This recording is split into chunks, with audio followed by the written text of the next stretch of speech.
목욕탕 목회 큐티 세미나를 지난주 여러분들의 기도와 섬김으로 잘 마쳤습니다. 눈물로 자신의 죄를 고백해 주시는 성도님들의 간증으로 또는 영상으로 회개가 넘치는 아름다운 공동체의 모습을 보일 수 있게 해주셔서 너무 감사합니다. 성경책은 삼위의 하나님을 알아야 열린다고 했습니다. 또한 삼위의 하나님이 믿어지려면 100% 죄인인 자신의 모습을 보아야 된다고 했어요. 그러면 이렇게 자신의 모습을 보면 우리가 무엇을 해야 되겠습니까? 나를 살리는 회개를 해야 합니다. 회개는 인간이 경험할 수 있는 최고의 감정이라고 했어요. 뉘우치는 인생보다 더 아름다운 인생은 없습니다. 나를 살리는 회개는 어떤 회개일까요? 사람들은 자신이 다 회개를 하고 있다고 생각합니다. 이제 저도 그렇고요. 다윗도 평생 회개를 했을 것입니다. 근데 다윗이 가장 진실되게 한 회개가 바로 밧세바 사건에서 한 회개인데요. 그 다윗의 이 회개는 분수령적인 회개입니다. 밧세바 사건 이전과 이후의 회개가 확연히 다릅니다. 그래서 오늘은 그 밧세바 사건 이후에 나를 살리는 회개에 대해서 생각해 보려고 합니다. 나를 살리는 회개 첫째는 죄 고백이 있습니다. 13절입니다. 다윗이 나단에게 이르되 내가 여호와께 죄를 범하였노라 하매 나단이 다윗에게 말하되 여호와께서도 당신의 죄를 사하셨나니 당신이 죽지 아니하려니와. 이제 나단은 밧세바를 범하고 우리아를 죽인 죄를 1년 동안 은폐했던 다윗을 찾아가서 비유로 아주 지혜롭게 그러나 단호하게 책망을 했습니다. 근데 다윗은 즉각적으로 회개를 했어요. 나단의 책망에 내가 죄를 지었습니다. 나는 죄인입니다. 이 고백이 다윗에게서 나왔다는 이야기예요. 이런 부분을 문자적으로 보면 야, 내가 죄 고백 한번 하고 용서함을 받으면 그거 참 수지 맞겠다. 근데 대부분의 율법주의자들은 다윗이 혹시 하나님께 인정을 받아야 되기 때문에 혹은 하나님의 분노에 대한 두려움 때문에 나온 고백은 아닐까? 이렇게 또 생각을 합니다. 그러나 건강한 신앙을 가진 사람은 죄를 저지르고도 실수할 수 있음을 인정합니다. 그래서 사실 죄 고백은 남을 위한 것이 아니고 자신을 위한 것입니다. 그런데 분수령적인 고백이 이렇게 쉬운 것이 아닙니다. 죄는 음행이나 간음이나 이제 도적질 이런 것도 다 있을 수 있겠지만 스스로 하나님이 되고자 하는 것이 죄의 본질입니다. 창세기 3장 5절에 너의 눈이 밝아져 하나님같이 될 것이다 라고 했어요. 근데 졸지에 다윗이 왕이 되고 나서 생각지 못하던 자기 사랑에 취했어요. 다윗의 자기 애가 바로 이것입니다. 그는 하나님 자리에 자기도 모르게 가 있었어요. 그러나 참 지식의 시작은 자신이 죄인이라는 것을 아는 것입니다. 다윗의 밧세바 사건 이전과 이후의 회개가 무엇이 다를까요? 다윗이 사울과 싸울 때는 죄를 지을 시간이 절대적으로 없었습니다. 그때는 무차별 핍박의 시대이기 때문에 하나님이 절대적으로 필요했고 하나님은 그때 다윗이 기도할 때마다 모두 응답해 주셨어요. 핍박을 당할 때는 생존이 우선이기 때문에 내면의 죄까지 그렇게 심각하게 생각할 겨를이 없습니다. 여러분 중에는 기도하니까 돈도 주시고 건강도 주시고 다 주셨다 이렇게 그래서 하나님이 살아계셔서 그렇다는 간증을 이제 하실 때도 있습니다. 그런데 하나님 자리에 있고자 하는 것 중에서 최고봉은 인정받고자 하는 것입니다. 그래서 그렇게 기도를 응답해 주셔서 드디어 다윗이 최고의 인정을 받는 자리에 갔습니다. 그런데 다윗에게 권세가 생기니 그 자리에서 죄를 짓는 것을 우리가 보게 되었어요. 환경이 그런 죄를 짓게 하는 것을 보게 되는 것입니다. 그런데 최고봉에서 죄를 지으면요, 이 죄를 고백하기가 얼마나 힘든지 모릅니다. 내면 세계의 질서와 영적 성정이라는 유명한 책을 쓴 고든 맥도날드는 세계적인 영성 베스트 10에 들어가는 사람이에요. 그런데 이분이 아내 게일 맥도날드와 함께 마음과 마음이 이어질 때라는 책도 쓰셨는데, 그 내용 중에 우리는 위험의 순간을 겪고 지금 정상에 서 있다.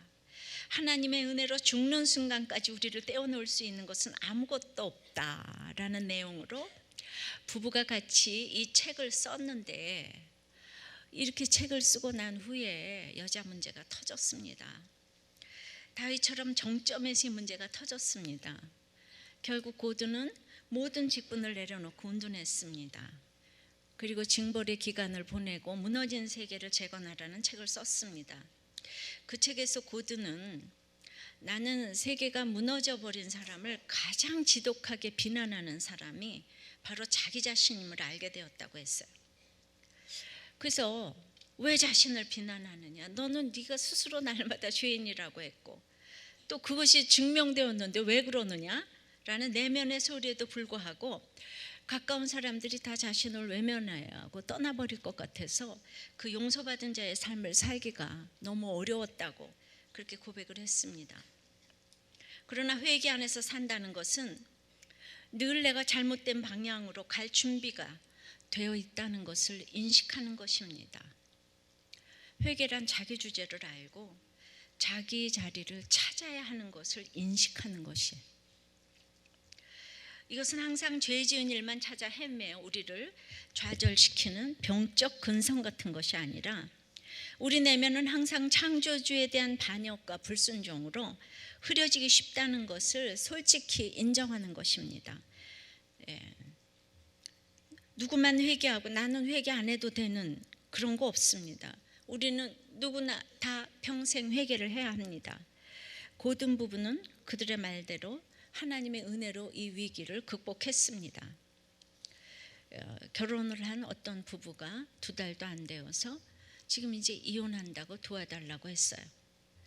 예수님을 모시지 않고 했기에 이제 서로 지옥을 살고 있습니다. 정말 안타깝습니다.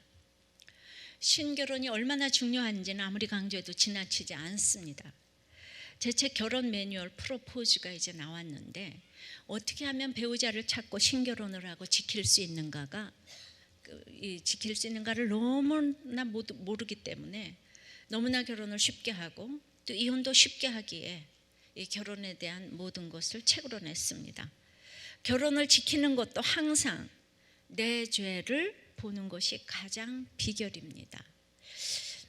사무엘의 이 본문 설교를 했을 때 어떤 목사님이 드디어 이제 다윗의 회개가 끝났습니까? 이제 그렇게 물어보셨어요. 그러나 회개는 평생 계속되어야 할 삶의 방식입니다. 다윗은 앞으로 계속 회개할 일이 있습니다. 그러나 이 회개는 일회성에 그치는 것이 아니에요.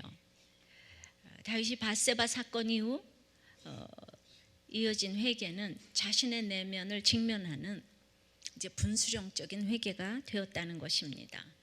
사막의 교부들이 말하기를 자기 죄를 아는 사람은 죽은 자를 일으키는 사람보다 위대하고 자기 죄를 위해 1시간을 진실로 울부짖는 사람은 온 세상을 가르치는 자보다 더 위대하다고 했습니다. 그리고 자기의 약함을 아는 사람은 천사를 볼 수 있는 자보다 더 위대하다고 했습니다. 이처럼 나의 약함과 부족함을 아는 것이 얼마나 지식인지 모릅니다. 뭐라고요? 자기 죄를 아는 사람은 죽은 자를 일으키는 사람보다 위대하다고요. 흔히 자기 죄를 보는 사람들끼리 모여 있으면 얼마나 위대한 사람들끼리 모여 있는 것입니까? 이게 안 되는 거죠. 부부간에도 이게 안 됩니다. 나단의 책망을 받은 다윗의 회개가 비록 여기서는 한 줄로 나와도 그는 즉각적인 회개, 변명이 없는 회개, 겸손한 회개를 했습니다. 그가 쓴 참회의 시편 32편과 51편을 보면 음란과 간음과 살인죄를 범하고 있는 중에 나단이 와서 책망할 때 그가 처절한 회개를 했다는 것을 알 수 있습니다. 51편의 4절 5절에 내가 주께만 범죄하여 주의 목전에 악을 행하였사오니 주께서 말씀하실 때 의로우시다 하고 주께서 심판하실 때 순전하시다 하리이다. 내가 죄악 중에서 출생하였으며 어머니가 죄 중에서 나를 잉태하였나이다. 죄의 목전에 악을 행했다는 것은 도덕적, 윤리적으로 죄를 지은 죄와는 차원이 다릅니다. 그런데 이런 죄에 대한 이야기가 사무엘하 11장 전에는 없습니다. 이것은 다윗이 모든 것을 잘 살다가 도덕적으로 또 잘 살다가 어쩌다 한 번 죄를 지었다는 이야기가 아닙니다. 다윗이 깨달은 것은 스스로가 죄를 지을 수밖에 없는, 죄를 물처럼 먹고 마실 수밖에 없는 존재이며 모태에서부터 죄악 중에 출생했으며 죄밖에 지을 것이 없는 죄인이라는 사실을 알았다는 거예요. 여러분, 이게 회개입니다. 내가 아주 죄악 중에 잉태할 수밖에 없는 거 아는 게 회개입니다. 그런데 하나님은 다윗을 택하셨기에 엄청난 약속의 자손으로 불러주셨습니다. 그래서 내 나라를 영원하게 하리라고 약속하시면서 사람의 매와 인생 채찍으로 그 죄를 알게 해주신 것입니다. 그래서 고난이 축복입니다. 노아도 120년 동안 수치와 조롱을 받았지만 방주에 들어가면 거기에 사람이 없어요. 오직 자신과의 싸움이 기다리고 있습니다. 그러므로 사람이 아니라 하나님 앞에서 범죄했다는 것을 아는 사람은 어디 가서도 못 살 데가 없습니다. 노아처럼 방주 안에서도 살아낼 수 있는 것입니다. 마찬가지로 아무리 이상한 부부 생활을 하더라도 살아낼 수 있습니다. 이상한 자녀하고도 살아낼 수 있습니다. 내가 하나님 앞에서 죄인이라는 것을 알면 어디에서도 살아낼 수 있는 것입니다. 그런데 자꾸 옳고 그름으로 생각하니 어떻게 저 인간이 저럴 수가 있느냐며 못 살아내는 것입니다. 마침내 다윗이 이것을 알았습니다. 끊임없이 여자를 취하면서도 하나님 앞에서 자기가 죄인인 것을 몰랐던 다윗은 후반부 인생에서 자기와의 싸움이 시작되었습니다. 눈물의 인생이 시작되었습니다. 더는 말이 없어지고 인내하는 인생이 되었습니다. 오늘 간증해 준 자매가 그렇게 이제 바람피고 나왔는데 나이도 남편이 거의 30년이나 위고 지금 돈은 하루에 10,000원밖에 못 벌고 그야말로 노령연금으로 살아가는 이때 저 자매는 모든 걸 갖췄는데 그래도 지금 이혼하지 않고 살아내고 있어요. 이게 또 참 기특하다고 생각을 합니다. 정말 취할 것이 아무것도 없는데 바람을 폈으면은 지나가는 걸로 또 버리고 갈 텐데 우리들 교회 와서 말씀을 들으니까 이게 또 잘 살아내고 있습니다. 시편 6편 6절에 내가 탄식함으로 피곤하여 밤마다 눈물로 내 침상을 띄우며 내 이유를 적시나이다라고 했는데 다윗이 하도 울어서 침대가 둥둥 떠다닌답니다. 우는 것에 대한 성경적인 근거를 보셨죠?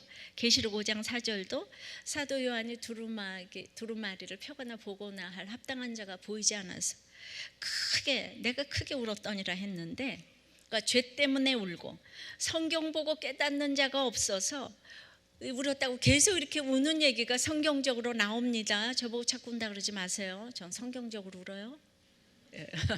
여러분들은 분해서 울고 시편 32편 3, 4절에도 내가 입을 열지 않을 때 종일 신음함으로 내 뼈가 쇠하였도다. 주의 손이 나를 누르시오나 내 진액이 빠져서 여름 가뭄에 마른같이 되었나이다. 이것은 내 죄에 대해 침묵하고 있을 때 그냥 종일 신음하게 된다는 것입니다. 고든도 다윗도 얼마나 죄짓고 나서 눌렸겠습니까? 그들이 최고의 정점에서 죄를 지었는데 아마도 저는 그들이 무의식적으로 눌렸다고 생각을 합니다. 그런데 결국 하나님은 전 세계적으로 이것을 쓰셔서 이들을 통해 진정한 회개가 무엇인지를 보여주셨습니다. 시편 51편 7절에서도 우슬초로 나를 정결하게 하소서 내가 정하리이다. 나의 죄를 씻어주소서 내가 눈보다 희리이다 라고 했는데 여기서 우슬초는 문둥병자를 씻어주고 치료하는 풀입니다. 문둥병자는 감각이 없어서 자기 죄를 모르는데 자기를 문둥병자보다도 더 못하게 여긴 다윗은 제일 형편없는 우슬초로 자신을 씻어달라고 했어요. 다윗이 여기까지 내려왔어요. 이것이 진짜 자기 죄를 아는 자의 모습입니다. 우리는 어떤 환경에서도 이런 죄 고백이 나와야 합니다. 내가 여호와께 죄를 범하였나이다. 이 한마디가 인류의 구원자가 되는 고백인 것입니다. 할렐루야. 시편 51편 16절 17절에도 주께서는 제사를 기뻐하지 아니하시라니 그렇지 아니하면 내가 드렸을 것이라. 주는 번제를 기뻐하지 아니하시나이다. 하나님께서 구하시는 제사는 상한 심령이라 하나님이여 상하고 통회하는 마음을 주께서 멸시하지 아니하시리이다. 하나님 앞에서 제사를 드린다는 것은 하나님 앞에 얼마나 자신의 보잘것없음을 고백하는 것을 의미하는데, 이제 제사 자체를 드리는 거 기뻐하지 아니한대요. 어제 큐티 출애굽기 28장에서도 제사장도 속죄제 번제를 드려야 한다고 했어요. 그러나 자기의 의를 보이고자 하는 사람은 내가 예배드리고 11조하고 구제하고 헌금하니까 난 죄가 없다고 생각합니다. 그러니 하나님이 구하시는 제사는 나의 추함과 더러움을 보는 상한 심령의 제사인데요. 이 상한 심령의 제사를 누가 보겠습니까? 가인의 후예가 보겠습니까? 아닙니다. 한계 상황에 봉착한 아담의 사세손 에노스와 120년 동안 조롱받은 노아 같은 사람이 보는 것입니다. 다윗도 하나님이 세우시기 위해 이런 처절한 길을 걸어가게 하십니다. 진정한 참회는 단순히 과거를 뉘우치는 것에 그치는 것이 아니라 동일한 죄를 미래에는 짓지 않겠다는 고백입니다. 예수님도 가늠하다 붙잡힌 여에게 나도 너를 정죄하지 아니하노니 가서 다시는 죄를 범하지 말라고 하셨고, 죄를 고백한 다윗도 나단을 통해 죄를 사해 주셨습니다. 허물의 사함을 받고 자신의 죄가 가려진 자는 복이 있다고 하셨습니다. 다윗이 후반부에 비록 눈물의 인생을 살았지만 그는 어느 때보다 평강의 인생을 누렸습니다. 왜냐하면 그는 진정으로 낮아짐을 경험하면서 회개했기 때문입니다. 남자들은 권세에 대한 욕망이 많아요. 그리고 권세의 정점에 올랐을 때 다윗처럼 악과 음란으로 이렇게 곤두박질 치는 경우가 너무나 많이 있습니다. 어떤 분은 목사님은 뭘 그렇게 회개를 맨날 하냐 이러시는데, 저 같은 삶을 남자분들이 살기는 참 어려울 것 같습니다. 저도 정점이라면 정점에 있었는데 사실 너무나 밑바닥 인생을 오래 살면서 겪지 않아도 될 감정을 너무나 많이 겪었고 또 겪고 있습니다. 내가 정말 아무것도 아니라고 생각을 할 수밖에 없는 일들이 오고 가기에 지금 날마다 이렇게 회개할 것이 있게 해주시는 것 같습니다. 이것은 근데 그 누구라도 경험해야 할 것 같습니다. 다윗은 환난도 많이 겪었는데도 큰 죄를 지었는데 그저 승승장구하다 올라가면 반드시 이런 일을 겪지 않을까 하는 생각이 듭니다. 그래도 다윗이 이 죄를 오픈해 놓았기 때문에 우리가 은혜를 받고 있습니다. 다윗도 사람도 부유할 때는 인간에 대해 참 모릅니다. 인간에 대해 모른다는 것은 즉 죄에 대해 모른다는 뜻이에요. 그러면 사람에 대한 분별이 되지 않습니다. 하지만 결국은 언젠가 꽝 터지게 되어 있습니다. 죄를 모르면 인간을 모르는데 결혼인들 제대로 하겠습니까? 직장에서 사람인들 제대로 뽑겠습니까? 스펙으로 뽑는 게 아닙니다. 결혼하는 게 아닙니다. 그러나 다윗도 모르는데 우리가 어떻게 이걸 알겠습니까? 그래도 우리가 하나님의 은혜로 하루하루 갑니다. 하나님은 우리가 열심히 일하고 노력하는 것보다는 그분과의 관계에 관심이 있으십니다. 결코 우리가 잘나서 우리를 사랑하는 것이 아닙니다. 불완전함을 가진 우리 자신이야말로 하나님의 사랑에서 가장 커다란 초점이 되는 것입니다. 그래서 신앙이 건강할수록 우리는 더욱 자신을 소중하게 느끼게 됩니다. 성숙은요, 더 나은 행동이 아니고 나쁜 행동을 식별하고 인정하는 능력입니다. 여러분들이 무슨 그렇게 더 나은 행동을 살겠어요? 나쁜 행동이나 좀 분별하세요. 가지 않아야 될 곳, 가지 않아야 할 말, 하지 않아야 될 말. 그것이 분별이고 구별된 것입니다. 작든 크든 나의 연약함을 나의 현실이라고 인정하고 또 인정하는 것이 회개의 생활 방식입니다. 우리들 교회가 목장에서 날마다 자기 죄를 고백하는 것이 바로 그것인데 오늘 본문에 그대로 나와 있더라고요. 큐틴의 한 간증을 보니까 이 집사님이 이제 시댁 식구들로부터 악질이라고 이제 공격을 당하고 있는 거예요. 그러니까 왕따를 당하고 있는 거예요. 어느 날 보니까 중학교 다니는 자기 아들이 학교에서 왕따를 당하고 있는데 순간적으로 이제 이 동질감이 느껴서 너는 병신같이 당하고만 사냐 하면서 아들에게 비난과 분노를 쏟아냈는데 그것은 아무것도 할 수 없는 자신을 향한 비난과 분노였다고 고백했습니다. 근데 그 아들은 계속적으로 이렇게 왕따를 당하고 있으니까 엄마가 자신도 어떻게 할 수 없는 일이 계속되는 거예요. 드디어 지금은 이 일의 가해자가 바로 엄마 자신이었음을 깨닫고 엎드려 울며 회개할 수밖에 없었다고 고백했습니다. 아직도 아파하는 아들을 위해 주님의 겟세마네 기도를 기억하며 머물러 깨어 기도하겠습니다 라는 이분의 고백을 우리가 듣기만 해도 상한 마음의 제사를 드린다고 생각되지 않습니까? 그리고 자녀가 바로 나이지 않습니까? 자녀가 이렇게 계속 왕따를 당하기에 이분이 저절로 상한 마음의 제사가 되어서 딱 여기 정착하고 있는 것입니다. 너무 정말 그래서 감사해요. 적용해 보세요. 나는 모든 지적에 대해 내가 여호와께 죄를 범하였나이다. 올소이다가 되고 있습니까? 나의 회개는 밧세바 이전입니까? 이후입니까? 나의 회개는 나를 위한 고백입니까? 남에게 보이기 위한 고백입니까? 나를 살리는 회개 두 번째는 죄는 반드시 징벌하십니다. 14절 이 일로 말미암아 여호와의 원수가 크게 비방할 거리를 얻게 하였으니 당신이 낳은 아이가 반드시 죽으리다 하고 우리가 죄를 쉽게 생각하는 이유가 무엇입니까? 죄는 그 값을 치러야 한다는 생각보다는 우리가 죄를 회개하면 하나님은 다 용서해 주신다. 이 생각이 앞서기 때문에 죄를 쉽게 생각합니다. 그러나 사함받은 죄라도 하나님은 죄는 미워하시기 때문에 반드시 죄에 대해 책임을 물으십니다. 그러나 하나님이 죄를 사하시고 책임을 묻는 것이 두렵다면 여러분들은 아직 죄사함의 은총을 모르는 것입니다. 결국 다윗의 넘어짐은 원수들에게 득세할 기회를 주었습니다. 그럼에도 하나님은 다윗이 제대로 넘어지도록 방치하셨어요. 사실 다윗에게는 폭력성이 있습니다. 사울이 자기 딸과 결혼할 때 다윗에게 블레셋 사람 양피 100개를 이제 가져오라고 했는데 자기 결혼을 위해 가지고 양피 200개를 가져다 바쳐서 무고한 백성 200명을 죽였습니다. 도덕적으로 말하면 다윗은 이미 살인자예요. 게다가 원치 않았겠지만 간음에 의해 진짜 문자적으로 살인까지 했습니다. 가임 기간을 피해 그렇게 치밀하게 간음을 했는데 글쎄 임신이 되었어요. 이것은 완전히 마귀의 기적이 아니고 무엇이겠습니까? 마귀도 이처럼 기적을 일으킵니다. 게다가 우리아에게 2번씩이나 동침하라고 했는데도 그 충신 우리아가 그걸 안 했어요. 또 그러니까 하나님이 그때도 방치하셨어요, 다윗을. 우리아가 그렇게 또 죽을 것이 아닌데 전쟁터에서 너무 쉽게 죽어버렸어요. 이 일이 이렇게 흘러가리라고는 다윗조차도 생각하지 못했습니다.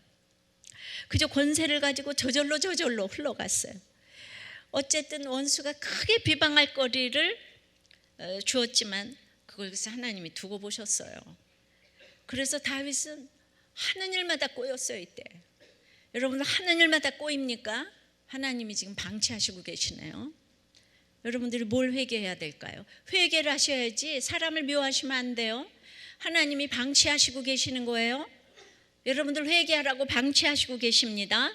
세월호 사건은 사람이 위기를 당할 때 얼마나 위험한 선택을 할 수 있는지 보여줍니다. 네덜란드 비행기 기장은 운행 시간이 지체되면 자신이 무거운 처벌을 받을 것이라는 것 때문에 허가 없이 비상 착륙을 했다가 기존의 손실과는 비교도 안 되는 584명의 목숨을 잃었어요. 근데 하나님이 두고 보셨어요. 결국 하나님은 다윗이 죄인이라는 것을 알게 하시기 위해 크게 채찍을 드셨어요. 그래서 나단이 당신이 낳은 아이가 반드시 죽을 것이라고 징벌을 예고했습니다. 다윗은 후에 자신의 잘못으로 원수가 하나님을 이길 수도 있구나, 하나님의 구속사가 끊어질 뻔했구나 하는 것을 후에 깨달았을 것입니다. 하나님께 중요하게 쓰임을 받는 사람일수록 다윗에게 하신 이 책망을 아주 곱씹어봐야 합니다. 날마다 하나님의 종이 당하기가 얼마나 쉬운지 몰라요. 우리 악한 세상에서 멀쩡하게 눈을 뜨고 있기 때문에 이 소경이 잘 걸어가는 이 세상에서 매일 넘어지면서 갈 수밖에 없는 것입니다. 15절에 나단이 자기 집으로 돌아가니라 우리의 아내가 다윗에게 낳은 아들을 여호와께서 치심에 심히 앓는지라. 그러나 예고된 고난은 아무 준비 없이 오는 것과는 차원이 다릅니다. 그래서 우리는 말씀으로 날마다 예방주사를 맞는 것입니다. 하나님의 영광을 위한 고난이 있고 하나님이 치시는 고난이 있습니다. 이것을 아는 것만 해도 택자입니다. 그런데 이렇게 무서운 얘기를 다윗에게 경고를 했는데 나단이 자기 집으로 돌아갔대요. 죽지 않고 살아서 갔다는 얘기 아니에요? 우리가 복음을 전할 때도 아이고 오늘 나 죽었구나. 근데 지금까지 죽지 않고 살아서 제가 여기 있잖아요. 여러분 복음 전하는 거 너무 두려워하지 마시기를 바랍니다. 근데 다윗에게는 어쩌면 이렇게 죄 지을 때는 충신인 우리아가 있어서 죄를 더욱더 짓도록 불을 떼주고, 회개할 때는 또 나단이 있어요. 정확하게 다윗을 도울 사람이 때마다 있네요.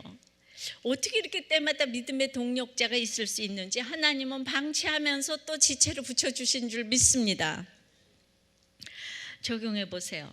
이 징벌에 따른 죄의 대가를 치른 적이 있습니까? 여러분들은 이건 내 삶의 결론이야. 그게 치르는 거예요. 여러분에게는 이 징벌의 때에 신뢰하는 믿음의 동력자가 있습니까? 한번 생각해 보세요.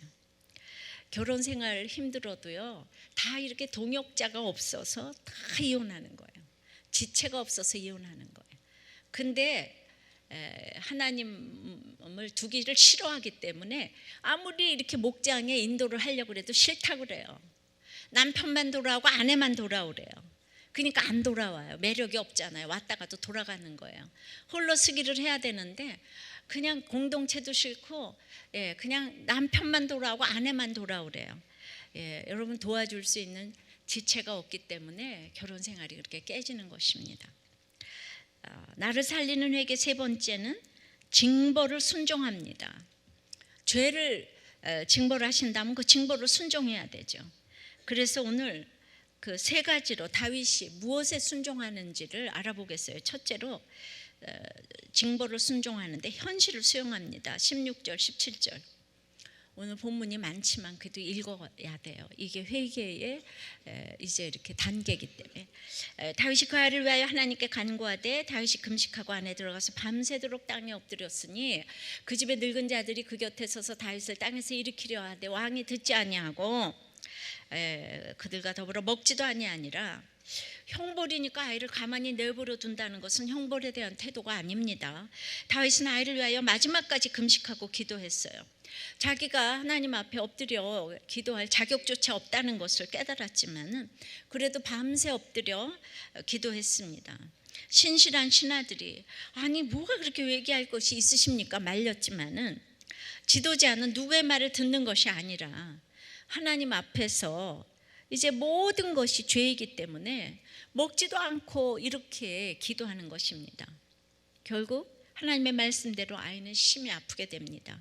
그래도 다윗은 이미 나단 선지자를 통해 그 사실을 들었지만 포기하지 않고 하나님께 자비를 간구했습니다. 18절입니다. 이렙 만에 그 아이가 죽으니라. 그러나 다윗의 신하들이 아이가 죽은 것을 왕에게 아뢰기를 두려워하니 이는 그들이 말하기를 아이가 살았을 때 우리가 그에게 말하여도 왕이 그 말을 듣지 아니하셨나니 어떻게 그 아이가 죽은 것을 그에게 아뢰 수 있으리까? 왕이 상심하시리로다 함이라. 다윗이 그렇게 기도했어도 이제 아이가 죽었어요. 그러면 이것이 하나님의 응답입니다.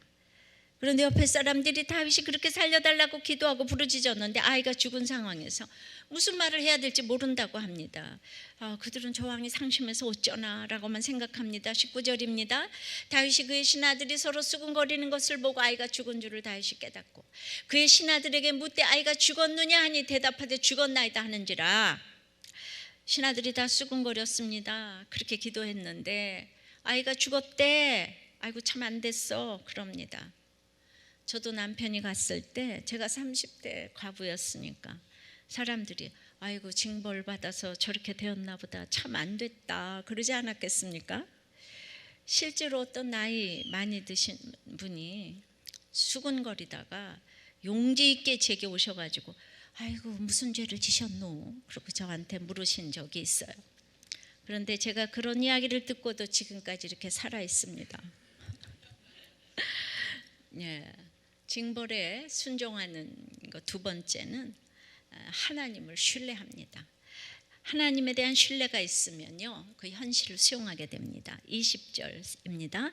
다윗이 땅에서 일어나 몸을 씻고 기름을 바르고 의복을 갈아입고 여호와의 전에 들어가서 경배하고 왕궁으로 돌아와 명령하여 음식을 그 앞에 차리게 하고 먹은지라. 그러나 하나님의 약속을 믿는 다윗은 아이가 죽은 것을 하나님의 응답으로 생각했기 때문에 이제 몸을 씻고 기름을 바르고 의복을 갈아입고 하나님을 경배했습니다. 21절서부터 23절까지입니다. 그의 신하들이 그에게 이르되 아이가 살았을 때는 그를 위하여 금식하고 우시더니 죽은 후에는 일어나서 잡수시니 이 일이 어찌 됨이니까 하니 이르되 아이가 살았을 때 내가 금식하고 운 것은 혹시 여호와께서 나를 불쌍히 여겨서 아이를 살려주실는지 누가 알까 생각함이거니와 지금은 죽었으니 내가 어찌 금식하랴? 내가 다시 돌아오게 할 수 있느냐? 나는 그에게로 가려니와 그는 내게로 돌아오지 아니하리라 하니라. 다윗은요, 회개 후에 확신의 모습을 보입니다. 내가 할 수 있는 것이 하나도 없음을 알게 된 다윗은 나는 그에게로 가려니와 라며 아이는 천국에 갔음을 확신했습니다. 영아 구원의 확신에 대한 근거 구절이 바로 이거예요. 여러분 이거 기억해 두시길 바라요. 영아, 아기들이 죽어도 천국 가냐? 예, 천국 갔다고 돼 있네요. 예, 걔네들이 무슨 말 할 줄도 모르고 이제 아빠가 우리 부모가 위해서 기도했을 때 이렇게 천국 갔다고 돼 있습니다. 아이의 죽음으로 다윗이 더 절망할 것이라는 예상과는 다르게 이제 다윗은 여호와께 예배를 드리고 집에 돌아와 음식을 먹었습니다. 다윗이 하나님을 신뢰함으로 모든 것을 받아들였기 때문입니다. 다윗이 아이가 천국에 간 것을 신뢰한 것처럼 말이죠. 저도 남편이 갔어도 그것을 하나님의 응답으로 받았죠. 왜냐하면 천국 간 것을 믿었기 때문에 하나님을 신뢰함으로 일어나서 제가 그날 아침까지도 그렇게 눈물을 흘리고 기도했는데 구원받고 갔기 때문에 구원받고 간 게 얼마나 기쁨인가 하면 30년을 이렇게 오겠어요. 그래서 그 사람이 진짜 천국 간다는 유가족의 태도를 보면 알 수 있을 것 같아요. 이 천국 간 게 너무너무 대단해서 제가 이렇게 30년을 과부로 살고 있어요. 할렐루야 놀렐루야. 왜냐하면 저는 과부처럼 안 생겼기 때문에. 이 산다는 게 이건 하나님의 은혜인 거예요. 진짜 그 하나님을 신뢰함으로 그 남편이 천국 간 거를 너무나 확신하기 때문에 일어나서 사명을 향해 지금까지 걸어왔습니다. 자, 징벌을 순종하는 자 세 번째는 진정한 사랑을 하게 되었습니다. 24절 5절입니다. 다윗이 그의 아내 밧세바를 위로하고 그에게 들어가 그와 동침하였더니 그가 아들을 낳음에 그의 이름을 솔로몬이라 하니라. 여호와께서 그를 사랑하사 선지자 나단을 보내 그의 이름을 여디디아라 하시니 이는 여호와께서 사랑하셨기 때문이더라. 사무엘하 11장 3절에 보면 다윗이 사람을 보내 그 여인을 알아보게 하였더니 그가 아뢰되 그는 엘리암의 딸이요 햇사람 우리아의 아내 밧세바가 아니니까 하니 이랬잖아요. 그때는 밧세바를 보고 우리아의 아내라고 했어요. 근데 다윗이 회개하고 나니까 그녀를 다윗의 아내라고 불러주십니다. 왜 그렇습니까? 다윗이 그 밧세바가 임신했을 때는 우리아의 아내였어요. 하지만 다윗의 간통의 죄를 지은 결과 생긴 아이는 죄악의 씨잖아요. 그래서 본문에서는 우리아의 아내가 아니라 다윗의 아내, 즉 다윗이 낳은 아이라고 기록을 하고 있는데, 그런데 하나님이 그 아이를 치셨어요. 징계하신 것입니다. 죄는 용서하셨지만 다윗은 그 죄의 값을 치러야 했습니다. 다윗은 징계로 아이가 죽자 밧세바를 위로했습니다. 이 세상에 밧세바처럼 정죄감이 큰 사람이 어디 있겠습니까? 자기로 인해 훌륭한 우리아 남편이 죽었어요. 이제 아이도 죽었어요. 게다가 남편을 살해한 다윗과 지금 살고 있습니다. 이 세상에 밧세바를 위로해 줄 사람은 오직 다윗밖에 없습니다. 왜냐하면 밧세바는 지금 모든 사람이 손가락질하고 있는 여자이기 때문입니다. 미갈은 죽는 날까지 아이가 없었다고 했어요. 결국 다윗이 동침하지 않았다는 것인데,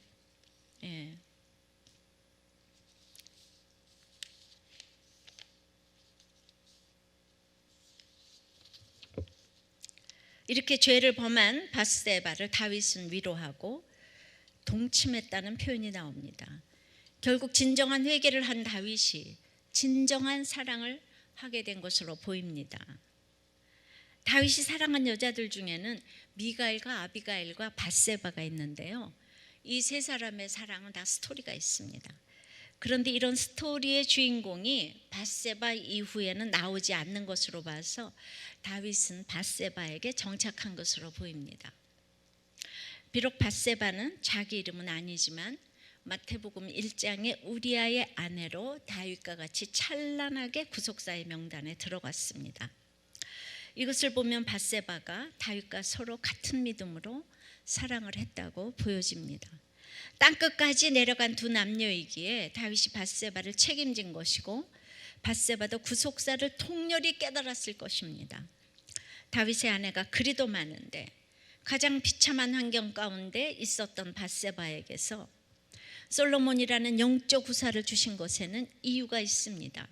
부부간에도 아가페적인 사랑이 가능하다는 것을 여자 중독자인 다윗이 이 사건을 통해 알게 되었다고 생각을 합니다. 두 번 들으시니까 안 어렵죠? 적용해 보세요. 나는 징벌에 순종합니까? 그래서 현실을 수용합니까? 내 사건에서 하나님이 신뢰하십니까?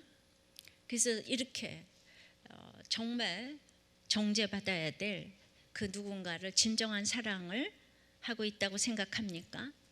이 정죄감이 큰 사람을 어떻게 위로해야 되겠습니까? 자, 나를 살리는 회개 네 번째는 회개의 결론은 거룩입니다. 26절서부터 31절까지 이것도 굉장히 중요한 거니까 잘 들으세요.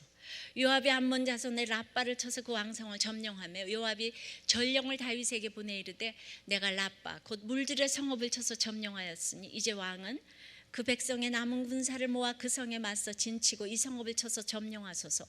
내가 이 성읍을 점령하면 이 성읍이 내 이름으로 일컬음을 받을까 두려워하나이다 하니 다윗이 모든 군사를 모아 라빠로 가서 그곳을 쳐서 점령하고 그 왕의 머리에서 보석 박힌 왕관을 가져오니 그 중량이 금 1달란트라. 다윗이 자기의 머리에 쓰니라. 다윗이 또 그 성읍에서 노략한 물건을 무수히 내오고 그 안에 있는 백성들을 끌어내어 톱질과 썰의질과 철도끼질과 벽돌구이를 그들에게 하게 하니라. 암몬 자손의 모든 성읍을 이같이 하고 다윗과 모든 백성이 예루살렘으로 돌아가니라. 이 사건은요 솔로몬을 낳기 전의 사건입니다. 다윗이 회개했기 때문에 암몬과의 싸움에서 이긴 것이 아니고 이렇게 죄를 짓고 있는데도 하나님이 암몬과의 싸움에서 이기게 해주셨다는 것입니다. 그러니까 먼저 다윗 왕국을 견고하게 하신 후에 강권적으로 다윗을 회개하신 것으로 보입니다. 다윗에게 아무 자격이 없으나 언약을 지키시는 주님이십니다. 이런 주님을 보면서 다윗이 전율하며 통에 자복하지 않을 수 없을 것입니다. 내가 잘못하고 있는데도 전쟁을 이기게 해주는 거예요. 그러니 여러분이 죄를 짓고 있는데 회사가 잘 나가고 아이들이 잘 나가면 근심해야 합니다. 그런데 다윗이 이런 기가 막힌 죄를 짓고 있는데도 기가 막힌 영원한 적 암몬과의 싸움에서는 이기고 있었다는 것이죠. 이거 굉장히 중요한 메시지가 있습니다. 여기 요압이 또 등장합니다. 요압은 이미 우리아 사건을 다 알고 있는 데다가 무술에도 능하고 성경 말씀도 적재적소에 쓰고 있습니다. 게다가 지금 다윗에게 라빠를 바치면서 내가 이제 다 이겨놓았는데 내가 영광을 받을까 걱정이라서 이제 나가서 마지막 도장을 찍으시고 보석이 박힌 왕관은 다윗이 쓰라고. 이런 충신이 어디 있겠어요, 그죠? 그에게는 반역의 냄새가 있었지만 지금 그는 다윗에게 인간적으로 완벽한 모습을 보여주고 있습니다. 그러나 결국 요압은 음부에 떨어졌어요. 얼마나 잘했으면 다윗 같은 자가 요압에게 속았겠습니까? 오늘 같은 회개가 나오지 않은 다윗은 회개의 분량이 적기에 죄를 그만큼 모르고 그만큼 분별이 안 되니 요압 같은 자에게 속습니다. 결국 요압은 택자가 아닙니다. 택자가 아닌 요압에게 일생 끌려다니면서 얼마나 전전긍긍했겠습니까? 내가 저놈에게 그 얘기를 왜 했을까? 내가 왜 저놈에게 우리아를 죽이라고 했을까? 땅을 치고 통곡을 해도 그렇게 지도새도 모르게 할 뻔했다고 생각한 것 자체가 다윗이 그때는 회개를 몰랐기 때문이에요. 얼마나 후회를 했겠습니까? 결국 솔로몬 시대 얼마나 무서우면 자기가 죽이지도 못하고 솔로몬 아들 보고 죽이라고 유언하고 가요. 무서운 부하가 있어요, 이렇게. 그래서 일생 요압이 다윗의 부하인 것 같아도 다윗이 일생 요압에게 어쩔 수 없이 끌려다녔어요. 이 사람이 눈물을 흘리지 않을 수 있습니까? 근데 자기는 어떻게 할 수 없는 일이 이렇게 있는 거예요. 아들 일도 어떻게 할 수가 없고 부하 일도 어떻게 할 수 없는 일이 이렇게 있는 거예요. 다윗은 그냥 척척 죽일 수도 없잖아요. 그 사람이 하나님의 사람이니까. 여기서 우리가 무엇을 생각할 수 있겠습니까? 다윗은 범죄 기간 중에도 암몬을 잘도 무찔렀습니다. 톱질, 썰해질, 도끼질, 벽돌구이를 그들에게 하게 했는데 한마디로 전도도 많이 하고 선교도 많이 했습니다. 구제도 많이 했습니다. 그러나 이렇게 아무리 싸움을 잘하고 어마어마한 돈을 벌었다고 할지라도 정말 12장 전체는 죄와 수치에 관한 심각한 이야기를 다루고 있는데 맨 마지막에 암몬 이야기 몇 절을 가져다 붙인 것은 무엇을 의미합니까? 암몬 족속을 이긴 사실은 하나도 중요하지 않다는 생각을 독자들에게 심어주기 위한 것입니다. 여기서 가장 중요한 것은 여호와의 기름 부은 자의 순종과 성결이라는 것입니다. 아무리 외적인 다른 열매가 많아도 내적인 거룩이 없으면 끝입니다. 다윗은 비록 암몬과의 전쟁에서는 이겼지만 실질적인 싸움에서는 졌다는 것입니다. 이게 암몬의 얘기가 뒤에 나와 있는 이유입니다. 제가 이번 주일 목회자 세미나를 인도하면서 제가 뭐가 돼서 이걸 하는 것이 아니지 않습니까? 근데 뭔가를 또 이 목회자 세미나를 하면서 항상 두려움이 몰려옵니다. 건물이 지어지고 사람이 많아지고 또 제 말이 영향력이 있다고 생각할 때마다 제가 거룩하지 못한 것 같아서 회개가 되었습니다. 뭔가 된 것 같은 헌당 예배 때 너무 좋은 날인데 제가 너무 두려워서 또 두렵고 떨려서 거룩하지 못한 것 때문에 그날 너무나도 상당히 많은 애통의 눈물을 흘렸습니다. 이번에도 많은 눈물을 목세 기간에 또 흘렸어요. 그리고 예외 없이 해야 되는 이번 주 본문이 예목의 주제별로 나오는 이 본문이 나를 살리는 회개인 거예요. 다윗의 회개를 보며 다시 옷깃을 여밀 수밖에 없습니다.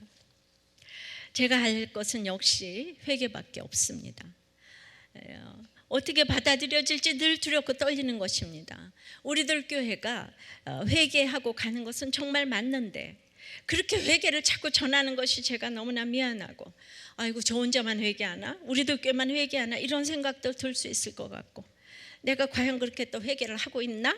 또 이 생각을 하면 또 자신이 없고 그래서 늘 황송하고 떨리고 그러니까 늘 또 회개를 해야 한다고 말씀하시는 것 같습니다. 로버트 모레인 맥케인 목사가 그랬어요. 나의 성도들에게 절실하게 필요한 것은 어떤 것도 아니고 나의 개인적인 성결이라고 그랬습니다. 정말 맞다고 생각합니다. 여러분들을 살리기 위해서는 오직 제가 성결한 거 이거밖에 필요한 것이 없습니다. 그러니 얼마나 제가 두렵고 떨리겠습니까? 그러나 역시 또 나를 살리는 것은 회개밖에 없습니다.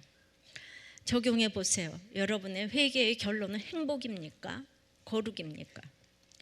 공동체 고백입니다. 이분은 남편이 바람 피우고 감옥에 간 것으로 유명합니다. 이분의 똑똑하고 훌륭한 남편이 돌아오셔서 목자로 참 잘 섬기셨는데 또다시 집을 나가셨습니다. 그리고 몇 년 동안 안 돌아오고 있습니다. 아들들도 얼마나 속을 썩이는지 모릅니다. 병원에 갔다 또 가출했다 나왔다 들어갔다 돌아온 것 같으면 또다시 속을 썩이고, 이분은 이 다시 때문에 돌아버립니다. 다시 돌아가서 이분이 남편이 감옥 갈 때는 부목자였는데 그때는 내 가족 이상을 생각하지 못했습니다. 근데 남편과 아들을 비롯하여 아무에게도 위로받지 못하니까 폭풍 성장을 해서 아무것도 없는 이때 병원지기까지 되었습니다. 우리들 교회가 그렇습니다. 남편 잘 나갈 때는 아무 직분이 없다가 감옥 가고 계속 밖으로 돌아다니니까 포로 생활 기간 동안 이처럼 다른 방법을 찾지 않고 질서에 순종하고 있을 때 또 다른 질서를 통해 나를 풀어주실 것이에요. 이분의 얘기예요. 그냥 있을 때 생각나지 않던 죄가 포로로 끌려가면서 온갖 것이 다 생각나게 됩니다. 이분은 남편이 바람 피웠을 때 공동체를 무시했던 죄를 가장 크게 회개했다고 했어요. 왜냐하면 그때는 이분이 서울대 나오고 부자였기 때문이에요. 우리는 그럴 때 공동체를 굉장히 무시합니다. 근데 이분이 회개가 되고부터 지체의식이 생겼어요. 내가 강자로서 도와주는 것이 아니라 같이 걸어가는 구조 속에서 함께하는 자라는 의식이 생긴 것입니다. 이전에 나는 받는 것도 주는 것도 싫었습니다. 내 시간을 손해보는 것도 싫었고 여유 있으면 도와주는 정도였습니다. 그런데 지체의식이 생긴 후부터 받는 것 주는 것에서 자유로워졌습니다. 포로는 한정된 기간입니다. 길어봐야 여기서 사는 것은 인생의 잠깐일 뿐입니다. 현재 묶여있는 작은 사건을 통해 풀어주시는 경험을 해야 천국을 맛볼 수 있습니다. 목장 예배에서 이렇게 하니까 얼마나 모든 사람들이 와서 은혜 많이 받고 있는지 모릅니다. 이분은 남편이 바람을 펴도 회개를 하고 감옥을 가도 회개를 하고 다시 떠나도 회개를 하고 자식이 속을 새겨도 회개를 합니다. 오직 예배를 중수하니 이 모든 일 중에서 내적인 성전이 얼마나 강력하게 세워지고 있는지 이분을 보면 나를 살리는 회개가 무엇인지를 알게 됩니다. 환경은 문제가 아니고 회개를 하고 살아갈 때 그 평강을 누구도 정말 뺏을 수가 없고 그 누구보다도 아름다운 미소를 짓고 계시는 것을 볼 수가 있습니다. 말씀을 맺습니다. 나를 살리는 회개는 나는 죄인입니다. 내가 여호와께 죄를 범하였나라는 죄고백이 있습니다. 나의 회개가 밧세바 이전인가 이후인가 생각해 보시고, 하나님은 회개를 해도 반드시 징벌하십니다.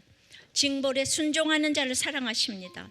징벌에 순종하는 자는 현실을 수용하고 하나님을 신뢰하고 그리고 진정한 사랑을 하게 됩니다. 회개의 결론은 거룩입니다.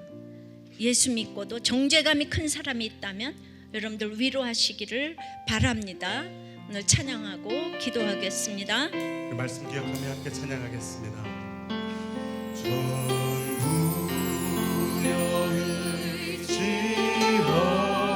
의지하소서 손 들고 옵니다.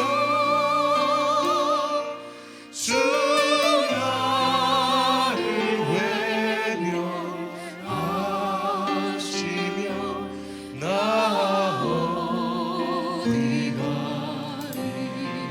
전부터 계신 주님, 전부터 계신 주께서 영축을 죄인을 보혈로 구해 주시니 그 내 죄를 씻기 위하여 내 죄를 씻기 주님 피 흘려주시니 피 흘려주시니 곧 회개하는 마음으로 주 주님만 의지합니다. 나 예수 의지함으로 나 예수 의지함으로 큰 권을 받아서 주님께 구한 모든 것 늘어겠습니다. 우리 오른손 높이 듭니다. 내 죄를 씻기 위하여 내 죄를 씻기 위하여 피 흘려 주시니 곧 회개하는 마음으로 주 다시 한번 고백하십시다. 내 죄를 씻기 위하여 내 죄를 씻기 위하여 피 흘려 주시니 곧 회개하는 마음으로 주 우리 이제 우리가 두 손을 높이 들고 우리가 여호와께 범죄하였나이다. 내 죄를 씻기 위하여 피 흘려 주시니 곧 회개하는 마음으로 우리 마지막으로 한 번 더 고백할 때 우리 통하는 마음으로 한 번 더 고백하십시다. 내 죄를 씻기 위하여 내 죄를 씻기 위하여 피 흘려 주시니 곧 회개하는 마음으로 주와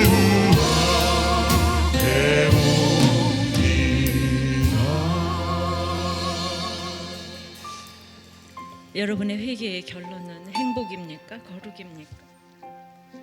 오늘 나의 삶에서 내가 여호와께 죄를 범죄하였나이다. 죄를 범하였나이다. 주님이 오르십니다. 나의 거룩을 위해 모든 식구가 수고를 합니까? 이 죄 고백이 없이 내가 회개를 한다면 어떤 것도 하나님은 주실 수가 없습니다. 이 땅에서 가장 위대한 것은 죽은 자를 살리는 것보다 위대한 것은 내가 내 죄를 아는 것입니다. 하나님, 내가 지금 당하는 모든 것은 내 삶의 결론입니다. 오늘 나의 삶에서 주님이 오르심을 고백하기를 원합니다. 내 죄를 씻기 위하여, 참으로 내 죄를 씻기 위하여 회개할 수 있도록 오늘 정말 주님 앞에 간절한 마음으로 기도하겠습니다. 다윗은 자기애로 처절한 자기를 보고 죄의 고백을 했습니다. 나는 죄인입니다. 하나님, 죄는 반드시 증거를 하신다고 하시는데 아버지 하나님, 만물보다 부패한 것이 사람의 마음이고 모든 인간이 죄인이라고 하셨는데 하나님, 제가 홀릉에서 이 교회를 맡겨주신 것이 아니라는 것을 저는 너무 잘 압니다. 지나가는 도구에 잠시 필요해서 저를 쓰시는 것을 압니다.